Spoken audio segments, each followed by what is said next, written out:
এটা কোন ধরনের খাবার?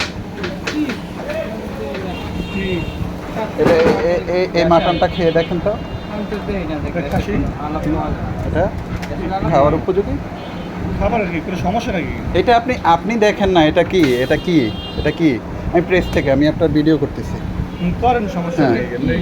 এটা কি আপনি দেখেন না, নাকি দিয়ে দেখেন এটা খাওয়া উপযোগী কি না উপযোগী না? খাবার কি গ্যাস হয় কি না? গ্যাস তো আসে। এটা তো নষ্ট, এটা কেন আবার এটা তো নষ্ট আপনার খাবার। এটা কোনটা, এটা নষ্ট নাকি? এটা নষ্ট, আচ্ছা থাক, আচ্ছা ঠিক আছে, এটা থাকুক, তাহলে আমি ভোক্তা অধিকার করি।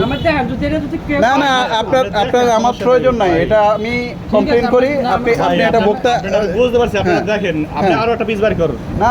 এটা কোন ধরনের মাটন? আমি দেখাতেছি, আপনি আরো একটা পিস বার করুন। আপনি যেটা করেন, আপনি যেটা ই করেন, কোনো সমস্যা নেই। এটা তো ল এন্ড এনফোর্সমেন্টের মতো, এটা পিরিয়ড ল। আপনি ধরেন, ভাঙেন এটা ধরেন, আপনি দেখেন, নিজে দেখেন, কোনো সমস্যা নেই ভাই, ভাঙেন। টাকা বড় বিষয় না, দেখেন এমনি। এইটা একটা আর এইটা আপনি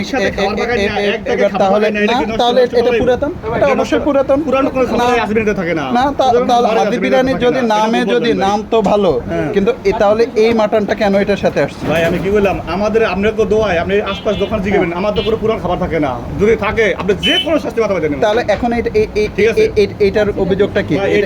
সমস্যা নষ্ট না, এটাও নষ্ট না গাছ। এটা কোনো এটা খাওয়া উপযোগী? অবশ্যই। এটা কোনো নষ্ট না খাবার।